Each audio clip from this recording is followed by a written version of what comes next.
magandang gabi sa lahat no ng kapatid mga kapatid at mga kapatiran sa pananampalataya sa Panginoong Hesus. Nandito na naman tayo ngayon to discuss this topic regarding sa divine healing. At nung nakaraan, our topic is about hallelujah. Why did Jesus heal? No? Ano yung mga reason kung bakit yung Panginoong Hesus is patuloy na nagpapagaling sa bawat isa sa atin, no? At isa rin sa ating mga topic na ating itatakel sa susunod nating mga live is about the killing the sacred cows, or sa pag-abolish ng mga tradisyon, religion, na mga rules, no? Na hindi naman galing sa Panginoong Hesus, no? Mga rules na galing sa mga traditions, religions, at kung ano pang mga denominations, no? Na nag-exist sa mundong ito, no? At sa gabing ito, ang ating topic ngayon is the three kinds of healing, no? Kumbaga, tatlong paraan, no? Kung saan is ma-achieve natin yung kagalingan na mula sa Panginoong Hesus, no? Because one of the ministries, no, of the Lord Jesus Christ, no? At ang pinakamalaking impact next to salvation is the healing, kung saan maraming mga may sakit na nakarecord sa Bible na lumalapit sa Panginoong Hesus, at sila ay pinagaling ng Panginoong Hesus, at sila ay gumaling sa pamagitan din ng mga disciples na ginamit ng ating Panginoong Hesus, no? Ng mga disipulo na sinabihan ng Panginoon, binibigyan ko kayo ng kapangyarihan para apakan ng mga kapangyarihan ni Satanas, no? To tread upon serpents and scorpions and all of the power of the enemy. Lahat ng kapangyarihan ng kaaway, or lahat ng kapangyarihan ni Satanas is we can combat, no? Dahil sa authority na ibinigay sa atin ng ating Panginoong Hesus. May tatlong uri ng there are three kinds of healing. Number one is get healed by someone else faith, no? Kung saan yung tayo ay gagaling sa pamagitan ng pananampalataya ng iba. Yung pangalawa is get healed by your faith, kung saan ikaw mismo in your own personal, no? Kung saan yung katawan mo is may karamdaman, ikaw mismo ang magpapanalangin for you to achieve, no, the healing that God was promised, no, to each and every one of us. Tapos yung pangatlo is get someone else healed by your faith, kung saan tayo na naman ang gagamitin ng Panginoong Hesus to pray for that specific persons, for them to receive their healing, no? So ulitin, number one is tayo ay gagaling. Pwede tayong gumaling sa pamamagitan ng pananampalataya ng iba. Tapos pwede rin tayong gumaling, yung pangalawa, sa pamamagitan ng ating sariling pananampalataya. At ikatatlo, yung iba, pwede rin silang paggagalingin, no, ng Panginoon, kung saan tayo mismo ang gagamitin, no? Tapos sabi dito, who can have great faith, no? Jesus only commended two people's faith. Yung may mga tao sa Bible na yung iba is gumaling dahil sa pananampalataya ng kanilang mga ng kanilang mga kapatiran, ng kanilang mga kasama, no? Namely, ang centurion, no? Yung centurion na lumapit sa Panginoong Hesus, no? Na pumunta ka sa aking bahay bago siya malagutan ng hininga. The second one was the Canaanite women, saan sa magitan ng pananampalataya, no, ng isang babaeng may anak is yung kanyang anak is gumaling, no? Matthew chapter 8 verse 5 to 13, no, dito natin makikita yung yung Roman centurion, no? Kung paano pinagaling ng Panginoong Hesus yung kanyang kasama o yung kanyang servant, no, dahil sa kanyang pananampalataya, no? Matthew chapter 8 8 verse 5 to 13. And when Jesus was entered into Capernaum, there came unto him a centurion beseeching him, and saying, Lord, my servant lieth at home sick of the palsy, grievously tormented. No, sabi ng Roman centurion, na Lord, pumunta ka sa aking sa akin, sumama ka sa akin kasi yung servant ko doon is nakahiga na at lubhang nahihirapan sa kanyang karamdaman. No? Verse 7, and Jesus said unto him, I will come and heal him. 8, the centurion answered and said, Lord, I am not worthy that thou shouldest come under my roof, but speak the word only, and my servant shall be healed. For I am a man under authority, having soldiers under me, and I say to this man, Go, and he goeth, and to another, Come, and he cometh, and to my servant, Do this, and he doth it. When Jesus heard it, he marveled and said to them that followed, Verily I say unto you, I have not found so great faith, no, not in Israel. And I say to you, that many shall come from the east and west, and shall sit down with Abraham and Isaac and Jacob in the kingdom of heaven. But the children of the kingdom shall be cast out into outer darkness. There shall be weeping and gnashing of teeth. And Jesus said unto the centurion, Go thy way, and as thou hast believed, so be it done unto thee. And his servant was healed in the same hour. No, dito natin makikita ng sinabi ng Roman centurion na no, Panginoong Hesus, no, sumama kayo sa akin kasi yung alipin ko is yung under sa aking pamamahala is nagkasakit siya at nakahiga at lubhang pinapahirapan. Hallelujah. No? Sabi ng Panginoong Hesus, nung papunta ng Panginoong Hesus, puntahan natin. Anong sabi ng centurion? Lord, hindi na kailangan. Sabihin nyo lang isang salita at gagaling na siya. Dahil ako, under din ako sa isang authority. At pag sinabi ko sa isang alipin na pumunta ka, pupunta siya. Alis ka at siya ay umaalis. Kumbaga, ibig sabihin, kung anong sinasabi ng official, sinusunod. Tulad ng sinabi niya kay Lord Jesus, Lord, hindi mo na kailangan pumunta sa aking bahay. Sabihin mo lang at siya ay gagaling. Sabi ni Lord Jesus na hindi pa ako nakakita ng ganitong pananampalataya kahit sa Israel. Na umuwi ka na. Yung alipin mo is gumaling na. At magandang gabi sa ating mga kapatid, Sister Luisa, ang Brother Rayland, at saka si Pastor Bonnie, Sister Eliza, at sa mga iba pang mga kapatid na nagwa-watch ngayon ng ating Facebook Live dito sa The Light of the World in the World Incorporated, dito sa ating Facebook page. Tapos, sabi ng Panginoong Hesus na hindi pa ako nakakita ng ganitong pananampalataya kahit sa Israel. Namangha yung Panginoong Hesus.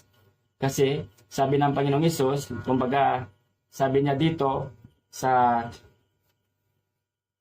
verse 12, but the children of the kingdom shall be cast out into outer darkness. 11, backward tayo ng isang verse. And I say unto you that many shall come from the east and dwell down with Abraham and Isaac and Jacob in the kingdom of heaven. Into outer darkness, there shall be weeping and gnashing of teeth. Kumbaga, gustong ipahiwatig natin Panginoong Hesus na supposed to be yung may ganoon sanang pananampalataya were the Israelites or the Jewish people, but hindi siya nakakita ng ganoong pananampalataya. Nakakita pa siya ng ganoong pananampalataya sa isang centurion, hindi isang Jewish. At saka sinabi ng Panginoong Hesus, umuwi ka na dahil yung alipin is gumaling na. And his servant was healed in the self-same hour. Sa ganoong ding oras, gumaling yung kanyang alipin. Tapos may isa pang verse dito na nagpapatunay na sa magitan ng pananampalataya ng ibang tao is pwedeng gumaling yung taong gusto nilang gumaling sa pamagitan ng kanilang mga pananampalataya or mga panalangin. Next one was the woman of Canaan or the Canaanite woman, no? Matthew chapter 15 verse 22 to 28, no? Basahin ko before ko bigyan ng emphasis. And behold, a woman of Canaan came out of the same coast and cried unto him, saying, Have mercy on me, O Lord, thou son of David. My daughter is grievously vexed with a devil. But he answered her not a word, and his disciples came and besought him, saying, Send her away, for she cried after us. But he answered and said, I am not sent but unto the lost sheep of the house of Israel. Then came she and worshipped him, saying, Lord, help me. But he answered and said, It is not meet to take the children's bread and to cast it to dogs. And she said, Truth, Lord, yet the dogs eat of the crumbs which fall from their master's table. Then Jesus answered and said unto her, O woman, great is thy faith, be it unto thee even as thou wilt. And her daughter was made whole from that very hour. No?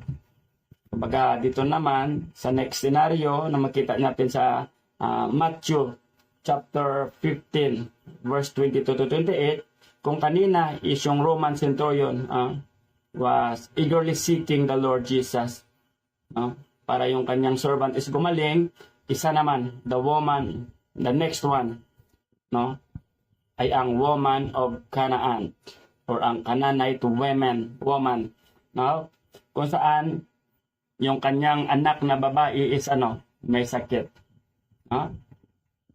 Tapos, sabi ng mga disciples kay Jesus, the Lord, paalisin mo na siya, no? Sabi ng mga disciples kay Jesus, tapos biglang sumagot yung Panginoong Hesus na nasa nawawalang tupa ng Israel lamang apo'y sinugo. Or gustong bigyang kahulugan ng Panginoong Hesus, nasa mga Jewish people lang siya isinugo ng Diyos na Ama. No?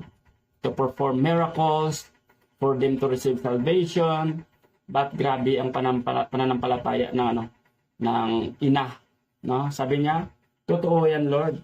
No, 'di ba nagsabi si Lord Jesus na hindi pwedeng kunin yung pagkain ng aso. No? Hindi pwedeng kunin yung pagkain ng anak at itapon sa aso. No? Sabi ng babae, na totoo yan, Panginoon. Pero kahit aso mismo is nag-after or nag-expect na makakapartake siya, no, na makakakain siya ng pagkain na mula sa hapag ng kanyang amo. No? So it means the woman, no, nanampalataya sa kanyang sarili, no, na kahit hindi siya Jewish, no, nare-receive niya yung healing. No? Dahil sabi ng Panginoon Hesus, sa mga nawawalang tupa ng Israel lamang ako sa isinugo. No? So the woman was Gentile, pero naniniwala pa rin siya sa kanyang sarili na at anytime pwedeng pagalingin ng Panginoong Hesus yung kanyang anak na babae. Sabi ng Panginoong Hesus, umalis ka na, yung anak mo ay gumaling na. No? Ganyan din sa atin, no? Pag may mga sakit, yung mga kasama natin, pwede tayong gamitin ng Panginoong Hesus, no? To pray for them to receive their breakthrough, for them to receive ang healing is yung healing o yung kagalingang ipinangako ng ating Panginoong Hesus, was the children's bread, no? Kahit sino sa atin pwedeng makaka-avail nito, no? Not just the Jewish but also for the Gentiles, no?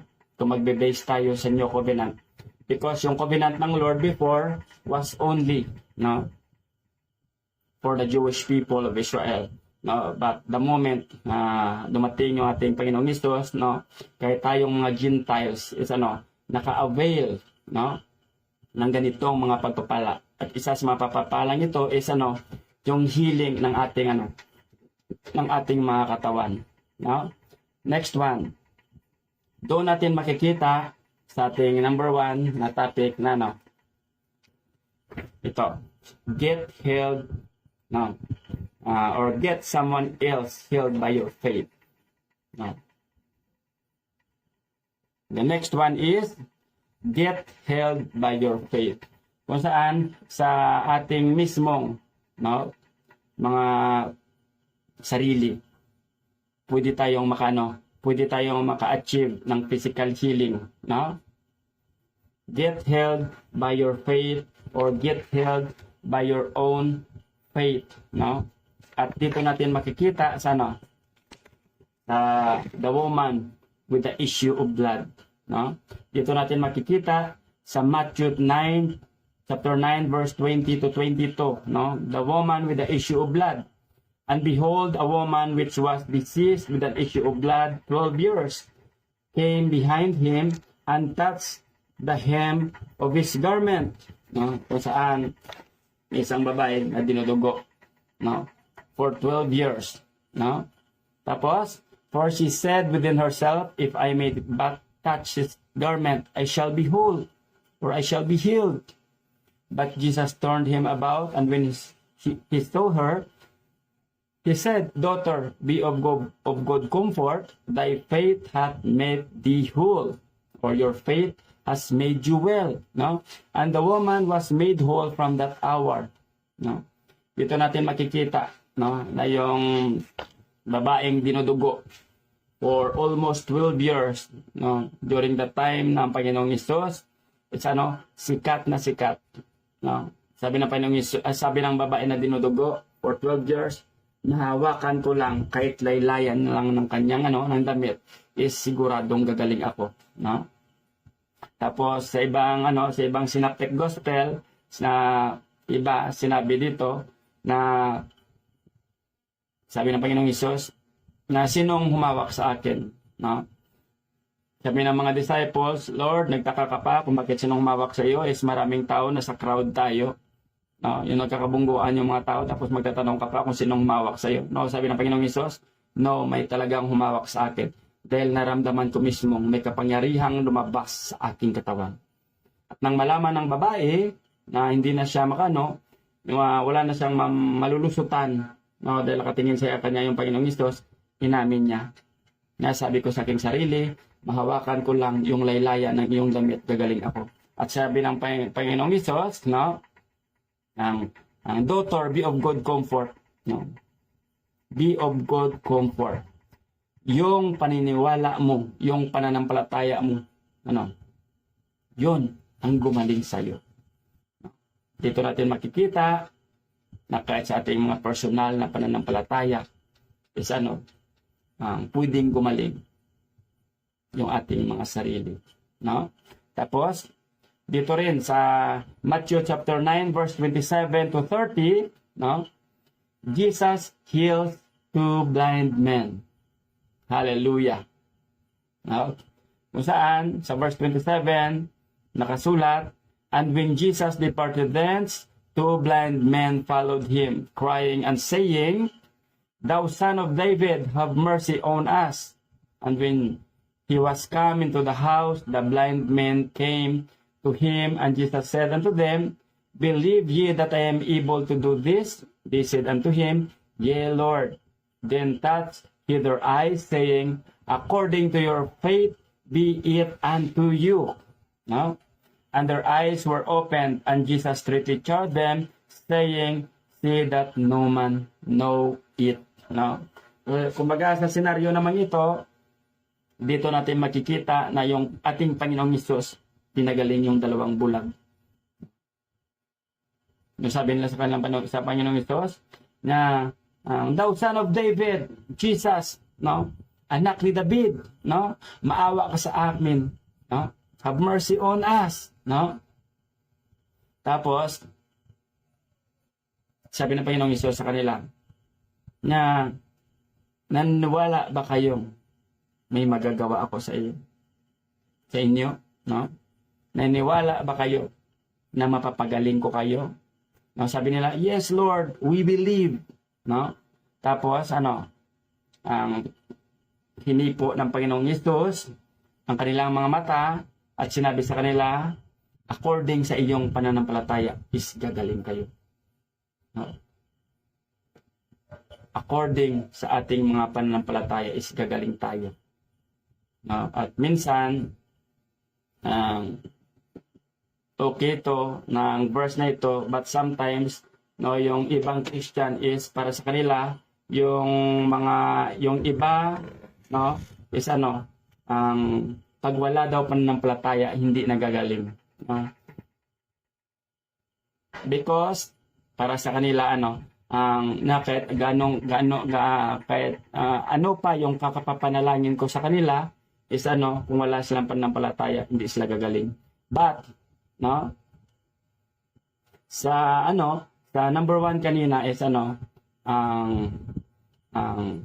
getting someone healed by your faith, no? Kahit wala silang mga pananampalataya, pag tayo mismong nagmiministeryo ng healing, ng kagalingan, is we believe that na pinagaling na sila, na may kakayahang pagalingin sila ng Panginoong Hesus sa magitan ng ating mga pananampalataya, is pwede silang gumaling. But sometimes nakakalungkot pag pumunta sa bahay ng may sakit, tapos mostly yung mga teachers or mga preachers or mga ministers of healing, anong sabi nila?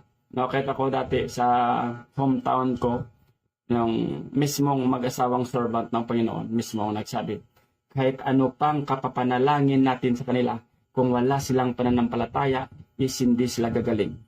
Yes, pwede. Kung yung pananampalataya is nakasentro lang sa kanilang mga sarili.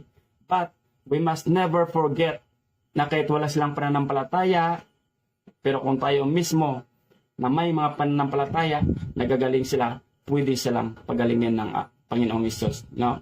We must abolish the teaching, no?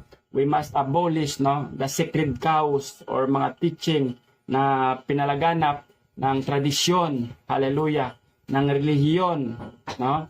Kung minsan itong mga paniniwala is yung naghihinder para ma-achieve natin yung healing para sa ating sarili, para sa iba, at pwede tayong gumaling sa pamamagitan ng pananampalataya ng iba, no?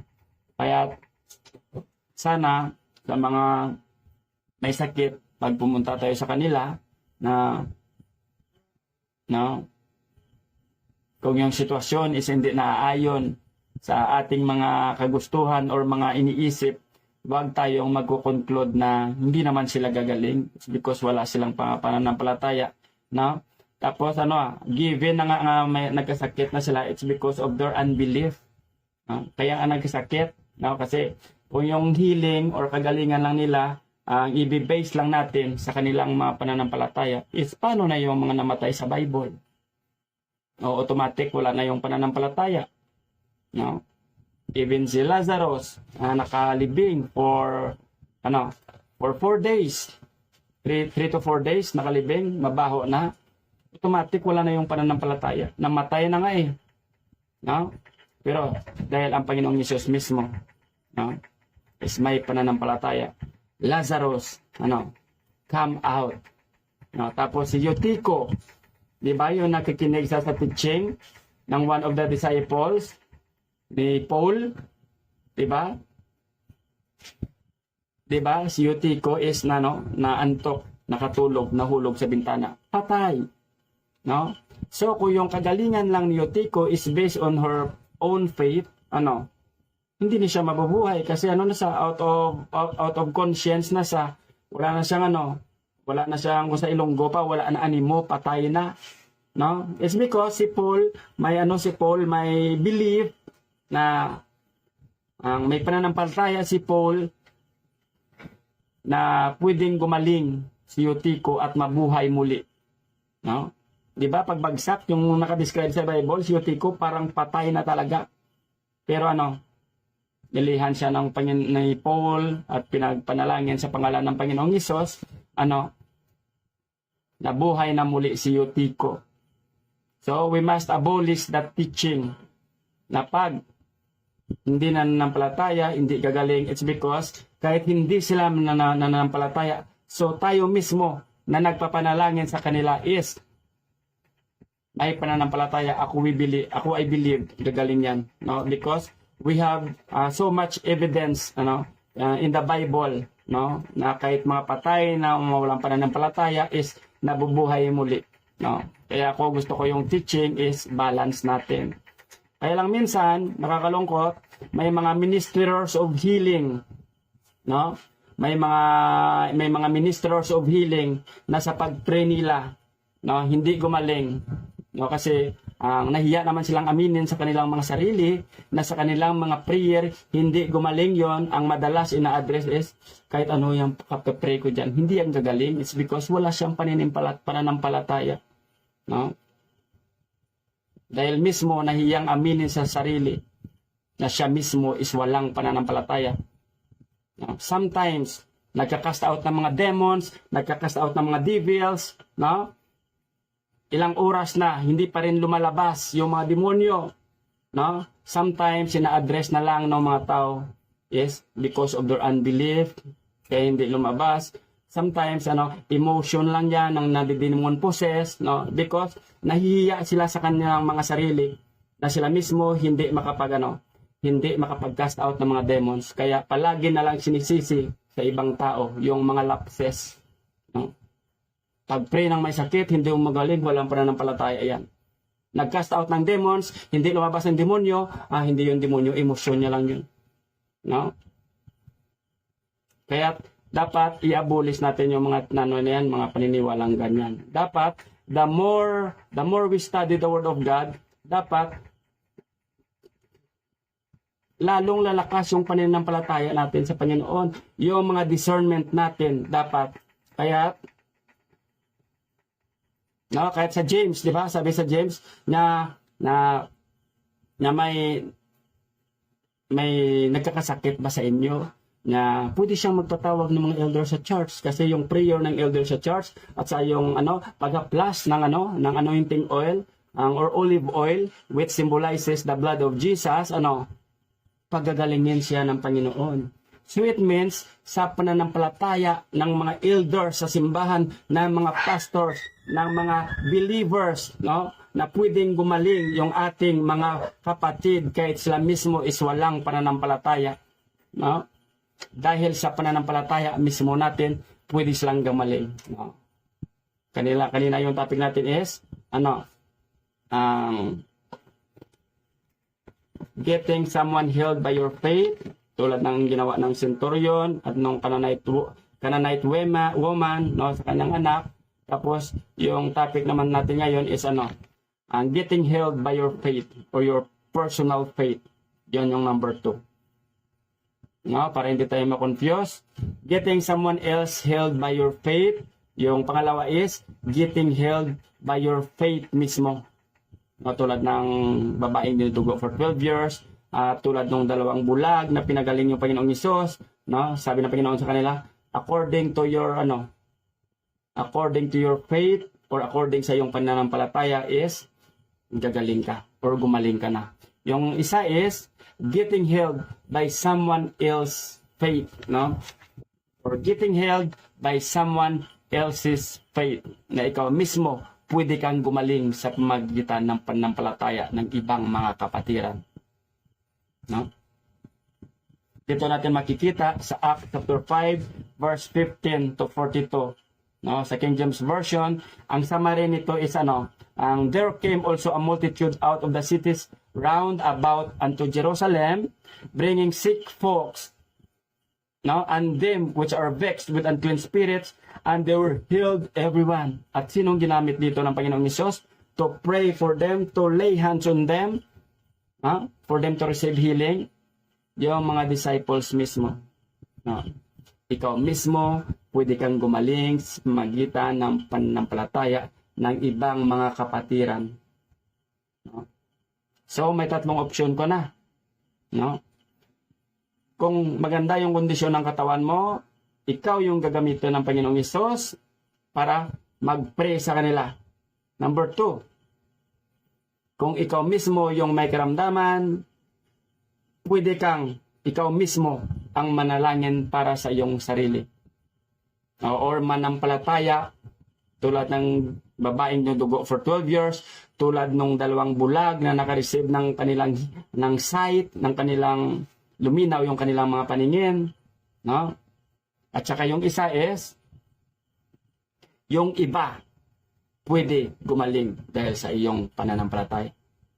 tulad ng ginawa ng mga apostles sa Book of Acts chapter 5, kung saan sa magitan, no, ng paglay hands nila at ng panalangin nila sa may mga masakit, gumagaling ito, no, sa magitan ng iyong pananampalataya.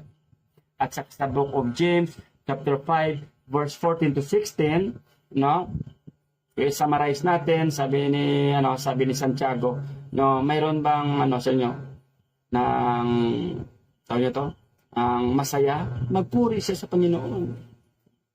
Tapos sinabi rin ng Apostol Santiago na mayroon ba sa inyong ang may sakit, no? Magpatawag siya ng mga elders sa iglesia, ng iglesia. No, tapos itong yung elders ng iglesia is mag-pray, mag-lay hands at maghaplas sa kanila ng anointing oil, maghaplas sa kanila ng olive oil. Anong sabi ng Panginoong ng Apostol Santiago, no? Dahil sa pananampalataya ng mga elders sa church, yung may sakit, pwedeng pagalingin ng Panginoong Isus. Di ba may may continuation, di ba si Prophet Elijah, sabi ni Santiago, di ba si Prophet Elijah, no? Nanampalataya sa hindi umulan at hindi nga umulan, nag-pray naman siya ulit na uulan. So it means ganito rin sa atin. Kahit sa mga may sakit, pag nanampalataya tayo, pag nananalangin tayo na sila ay gagaling sila. Hallelujah. Hallelujah. Yeshua HaMashiach. Thank you, Lord. So it means, it is very impossible for us, no? It is very impossible for us not to receive healing because may tatlong options tayo, no? It is very impossible. No. But sometimes, because of the unbelief or because of their unbelief, no, palagi na lang may excuse dahil hindi nila na-receive yung healing.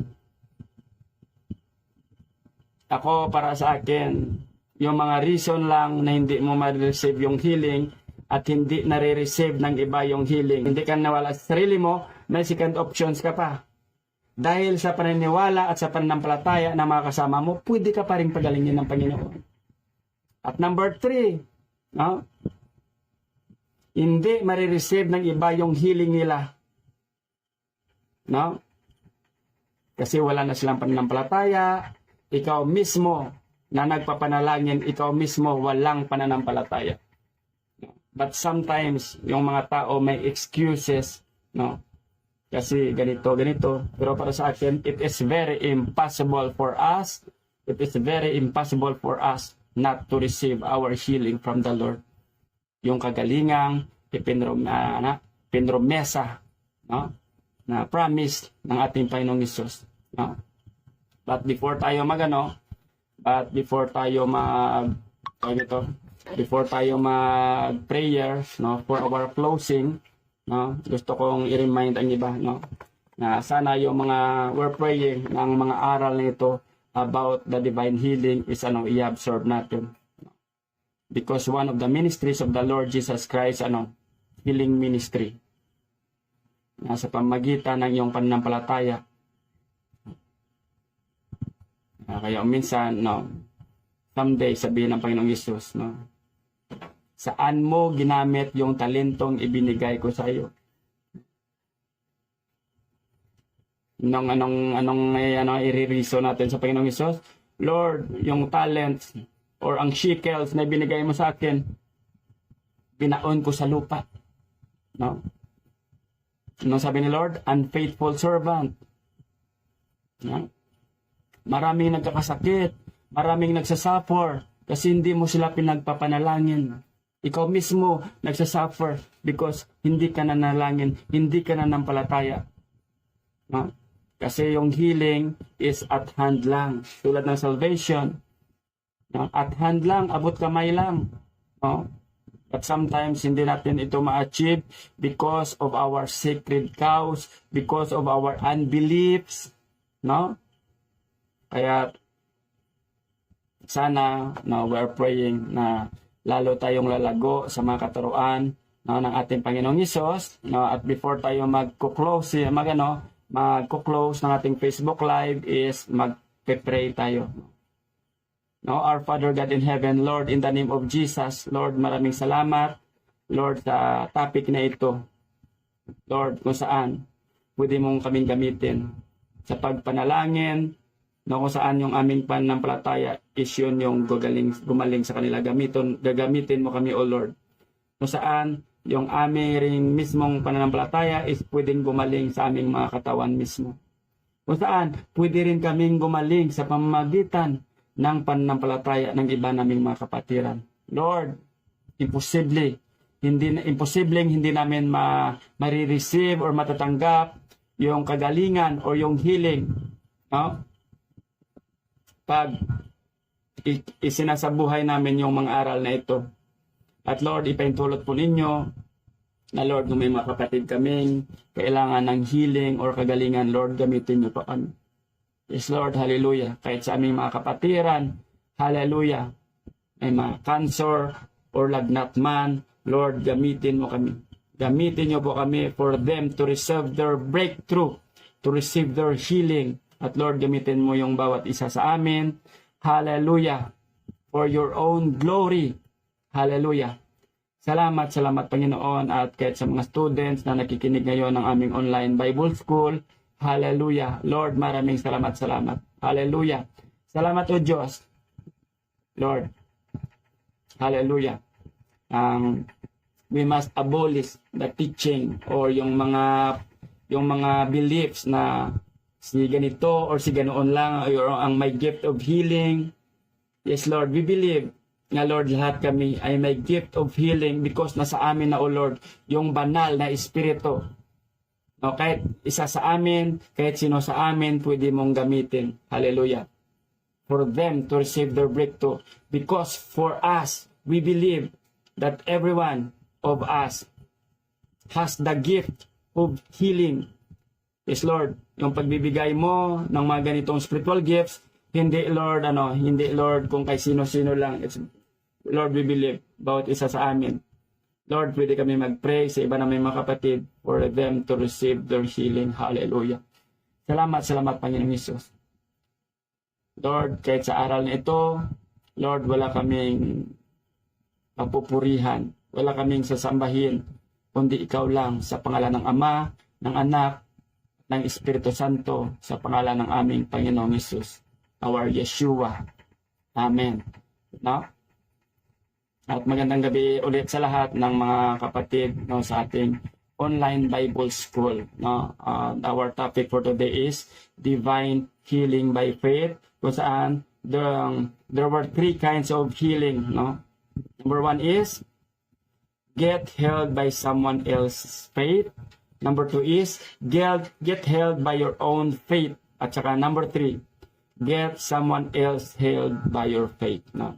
Kung saan sa Tagalog, pwede kayong gumaling sa magitan ng pananampalataya ng iba o ng ibang kapatiran. Number 2 is, pwede kang gumaling mismo if ikaw mismo manalangin para sa iyong sarili. And number 3 is, yung iba is pwede rin gumaling sa pamagitan ng iyong pananampalataya. Now, at naway, lahat ng mga teaching na ito, absorb natin. No? Sa ulit, uulitin ko, no? Napaka-imposible na hindi natin marireceive yung healing or hindi natin matatanggap yung kagalingan mula sa Panginoon if we apply these 3 principles. These 3 kinds of healing. No? At magandang gabi sa lahat.